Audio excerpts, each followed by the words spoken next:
Hello everyone, welcome to Vikas analysis. और आज हम बाल विकास के महत्वपूर्ण प्रश्न को देखेंगे जो कि आपके सी टेट एग्ज़ाम, सी जी टेट एग्ज़ाम और जितने भी शिक्षक भर्ती एग्ज़ाम हैं उनकी दृष्टि से बहुत ही इम्पोर्टेंट है, क्योंकि ये आपके सारे प्रीवियस ईयर प्रश्न है ना, प्रीवियस ईयर प्रश्न हैं। तो और ये जो है एग्ज़ाम में पूछे जा सकते हैं और इसी तरह से पूछते हैं। तो चलिए एक एक करके सभी प्रश्न को देखते हैं। अगर आपको इन प्रश्न के उत्तर पता होंगे तो आप कमेंट में ज़रूर से बताइएगा। चलिए शुरू करते हैं।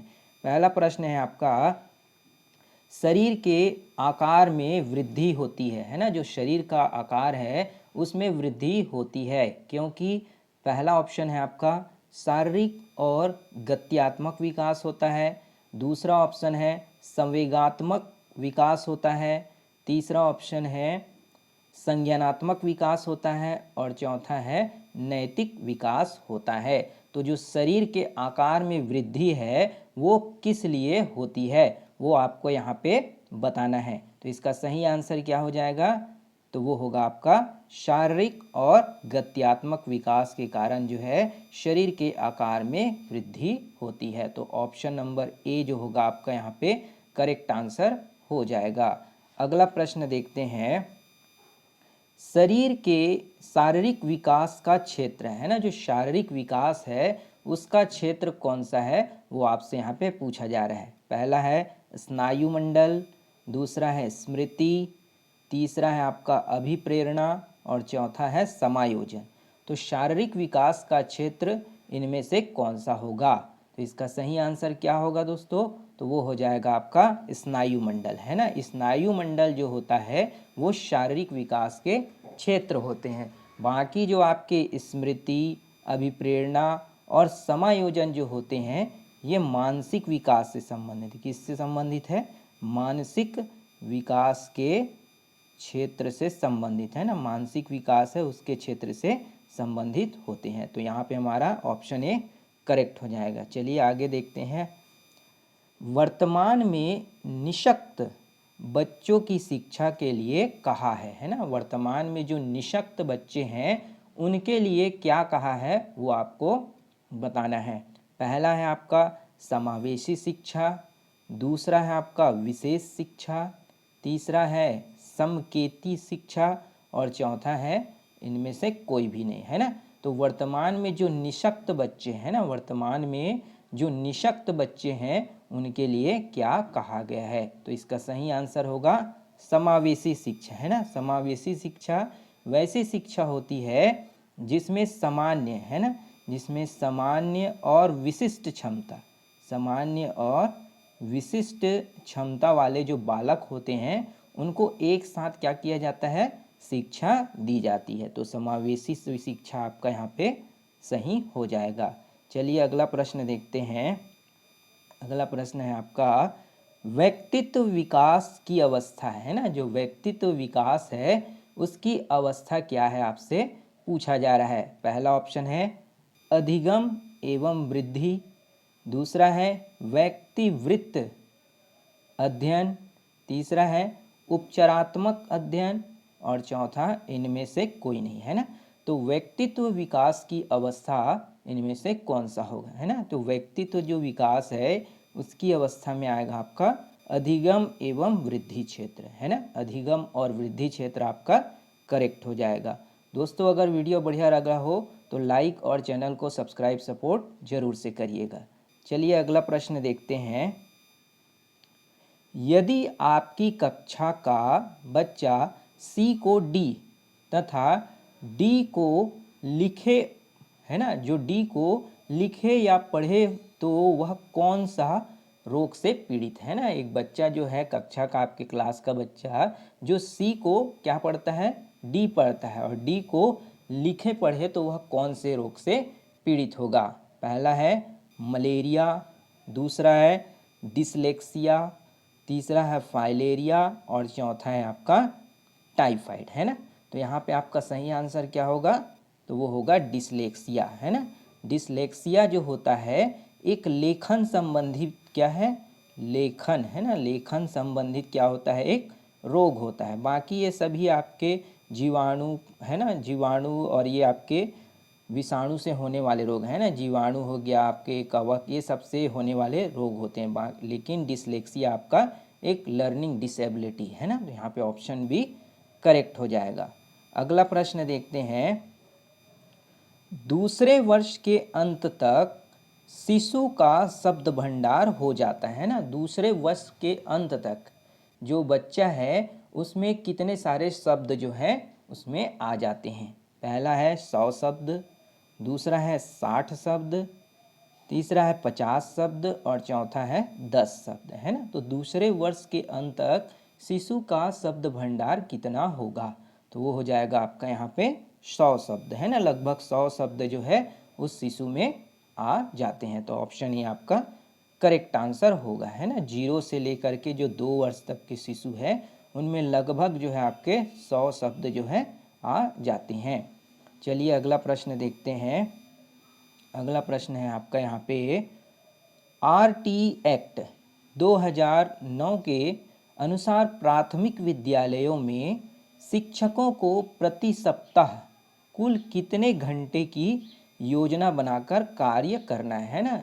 एक सप्ते में जो है प्राथमिक विद्यालय है ना, जो प्राइमरी स्कूल है, उनके शिक्षकों को प्रति सप्ताह कुल कितने घंटे जो है पढ़ाने हैं। पहला ऑप्शन है आपका यहाँ पे 30 घंटे, दूसरा है 45 घंटे, तीसरा ऑप्शन है आपका 42 घंटे और चौथा है आपका यहाँ पे 50 घंटे, है ना। तो यहाँ पे आपका जो प्राइमरी स्तर है ना, जो कक्षा 1 से लेकर के 5वीं तक के बच्चे हैं, उनके शिक्षकों को कितने घंटे पढ़ाने हैं वो आपसे यहाँ पे पूछा जा रहा है ना। तो इसका सही आंसर क्या होगा, तो इसका सही आंसर क्या हो जाएगा दोस्तों, तो वो होगा आपका यहाँ पे क्या हो जाएगा, तो वो होगा 45 घंटे, है ना। 45 घंटे जो होगा आपका यहाँ पे करेक्ट आंसर हो जाएगा, है ना। जिसमें इनके कार्य दिवस पूछा जाता है तो ध्यान रखिएगा, कार्य दिवस जो होता है प्राइमरी लेवल में वो आपका 200 दिन होता है ना, 200 दिन, लगभग जो है 200 दिन। और घंटे पूछा जा रहा है तो 45 घंटे, इसे आप याद रखिएगा। चलिए अगला प्रश्न देखते हैं। अगला प्रश्न है, बच्चों की रुचि बनाए रखने के लिए आप कौन सी विधि का चयन करेंगे, है ना। बच्चों की रुचि को बनाए रखने के लिए जो है वो कौन सी जो है विधि का प्रयोग करेंगे। पहला है बच्चों को पढ़कर आने कहेंगे और प्रश्न पूछेंगे, दूसरा है स्वयं गतिविधि करेंगे तथा बच्चों को बताएंगे, तीसरा ऑप्शन है आप गतिविधि में बच्चों को शामिल करेंगे और चौथा है बच्चों को स्वयं गतिविधि करने के लिए देंगे, है ना। तो बच्चों की जो रुचि है ना, इंटरेस्ट को बनाए रखने के लिए कौन से मेथड का यूज़ करेंगे पूछा जा रहा है। तो यहाँ पे आपका सही जवाब क्या होगा, बच्चों को स्वयं गतिविधि करने के लिए देंगे। ऑप्शन डी जो होगा आपका यहाँ पे करेक्ट आंसर हो जाएगा। चलिए आगे बढ़ते हैं। अगला प्रश्न है आपका, व्यक्तित्व स्थायी समायोजन, है ना। व्यक्तित्व के जो स्थायी समायोजन है वह क्या है। पहला है पर्यावरण के साथ, दूसरा है आपका जीवन के साथ, तीसरा है प्रकृति के साथ और चौथा है उपरोक्त सभी, है ना। जो व्यक्तित्व का जो स्थायी समायोजन है ना, स्थायी समायोजन करने के लिए किनके किनके साथ किया जा सकता है, तो ऑप्शन डी तीनों जो होंगे आपके सही हो जाएंगे। दोस्तों वीडियो बढ़िया लग रहा हो तो लाइक ज़रूर करिएगा और चैनल पर पहली बार आए होंगे तो चैनल को सब्सक्राइब जरूर करिएगा, है ना। ये सारे आपके प्रीवियस ईयर प्रश्न हैं जो कि आपके शिक्षक भर्ती एग्ज़ाम के लिए बहुत ही इम्पॉर्टेंट है। तो इन प्रश्न को आप जरूर से ध्यान से सुनिएगा और समझिएगा। चलिए अगला प्रश्न देखते हैं। शैशवा अवस्था की मुख्य विशेषता क्या नहीं है ना।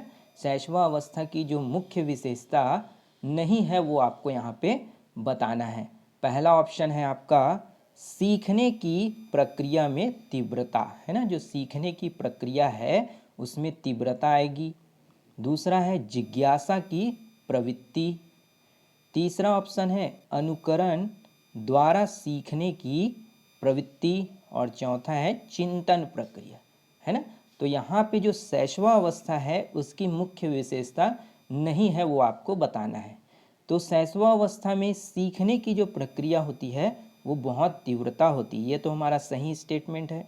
दूसरा, जिज्ञासा भी होती है। तीसरा जो है अनुकरण द्वारा सीखने की, है ना, आपको देख देख कर जो है कॉपी करके सीखता है। तो ये भी आपके तीनों जो है ये तो विशेषता हो जाएंगे। जो नहीं है वो पूछा जा रहा है ना, तो हमारा ऑप्शन डी चिंतन प्रक्रिया जो होगा आपका यहाँ पे करेक्ट आंसर हो जाएगा। चलिए आगे बढ़ते हैं। अगला प्रश्न है आपका, सीखने के नियम के प्रतिपादक, है ना, जो सीखने का जो नियम है उसके प्रतिपादक कौन है आपसे पूछा जा रहा है। तो यहाँ पे आपका पहला ऑप्शन है, क्या है आपका, हल्स, ये सॉरी ध्यान दीजिएगा, ये आपका जो है फ्रायड है ना, क्या है, फ्रायड, हल्स टाइप हो गया, ये फ्रायड है। दूसरा है स्किनर, तीसरा ऑप्शन है थॉर्नडाइक और चौथा है एडलर, है ना। तो सीखने के नियम का प्रतिपादक जो है किसे कहा जाता है वो आपसे पूछा जा रहा है। तो इसका सही आंसर हो जाएगा आपका थॉर्नडाइक, है ना। थॉर्नडाइक के अनुसार जो है जब उद्दीपक, है ना, जब कोई उद्दीपक जो है, उद्दीपक और जो है यानी कि प्रतिचार, जिसे हम सीखने वाला कहते हैं, है ना, सीखने वाला और जो क्रिया के बीच संबंध उत्पन्न होती है ना, तो दोनों में जो क्या है एक तरह का रिलेशन स्थापित होता है, उसी को हम क्या कहते हैं, अनुबंध, यानी कि सीखना कहलाता है ना। यहाँ पे थॉर्नडाइक ने 3 नियम बताए थे, है ना। पहला था आपका तत्परता, क्या था, तत्परता। दूसरा था आपका यहाँ पे प्रयोग द्वारा सीखना, है ना, प्रयोग करके। और तीसरा था आपका प्रभाव, है ना, किस तरीके से प्रभाव पड़ता है। तो 3 नियम जो है इन्होंने बताए थे थॉर्नडाइक ने। तो यहाँ पे ऑप्शन सी आपका करेक्ट होगा। चलिए आगे बढ़ते हैं। अगला प्रश्न है आपका, पिछड़े बालक ऐसे होते हैं ना, जो पिछड़े हुए बालक होते हैं वो किस तरह के होते हैं आपसे यहाँ पे पूछा गया। पहला है आपका यहाँ पे सीखने की गति धीमी होना, है ना। दूसरा, बुद्धि लब्धि स्तर 80 से 90 के बीच, मानसिक रूप से अस्वस्थ और असमायोजित व्यवहार होती है। और चौथा है उपरोक्त सभी, है ना। तो पिछड़े बालक के लिए यहाँ पे उपरोक्त सभी ऑप्शन डी करेक्ट हो जाएगा। चलिए आगे बढ़ते हैं। अगला प्रश्न है आपका, किस मनोवैज्ञानिक के अनुसार विकास एक सतत और धीमी धीमी प्रक्रिया होती है ना। कौन से मनोवैज्ञानिक है जिन्होंने कहा कि विकास जो है एक सतत और धीमी धीमी प्रक्रिया होती है। तो इसका सही आंसर क्या हो जाएगा, तो वो होगा आपका क्या, स्किनर, है ना। स्किनर ने कहा कि विकास जो है एक सतत यानी कंटिन्यूअस रूप से चलते रहता है, लेकिन धीरे धीरे यह एक प्रक्रिया होती है। तो ऑप्शन नंबर सी आपका यहाँ पे स्किनर जो होगा करेक्ट आंसर हो जाएगा। दोस्तों कमेंट करके बताइएगा कि जो ये स्किनर यानी BF स्किनर जो मनोवैज्ञानिक है वो किस देश से बिलोंग करते हैं, है ना। इसका आंसर आप कमेंट बॉक्स में ज़रूर बताइएगा। चलिए अगला प्रश्न देखते हैं। संवेगों की उत्पत्ति होती है ना, जो संवेग है उसकी उत्पत्ति होती है। पहला ऑप्शन है मूल प्रवृत्ति, दूसरा है गत्यात्मक क्रियाएं, तीसरा है पोषण और चौथा है इनमें से कोई नहीं। तो संवेग है ना, उनकी उत्पत्ति किस तरीके से होती है वो आपको बताना है। तो वो होती है आपकी मूल प्रवृत्ति से, है ना। और मूल प्रवृत्तियों की संख्या कितनी है, 14 है ना। तो इसको आप जरूर से ध्यान रखिएगा। चलिए अगला प्रश्न देखते हैं। मानसिक विकास से प्रभावित होने वाले कारक, है ना, जो मानसिक विकास है उनसे प्रभावित होने वाले कारक कौन से हैं वो आपको बताना है। पहला ऑप्शन है वंशानुक्रम, दूसरा है परिवार का वातावरण, तीसरा ऑप्शन है परिवार की सामाजिक स्थिति और चौथा ऑप्शन है आपका उपरोक्त सभी। तो मानसिक विकास से प्रभावित होने वाले कौन कौन से कारक होंगे, तो वो हो जाएंगे आपके उपरोक्त सभी। दोस्तों वीडियो बढ़िया लगा हो तो चैनल को एक लाइक और सब्सक्राइब सपोर्ट ज़रूर करिएगा। ये सभी आपके प्रीवियस ईयर प्रश्न पूछे जा चुके हैं और आने वाले टीचर भर्ती एग्ज़ाम की दृष्टि से भी बहुत ही इम्पोर्टेंट है। तो इन प्रश्न को आप ज़रूर से एक बार पढ़िएगा। मिलते हैं अगली वीडियो में, तब तक के लिए धन्यवाद।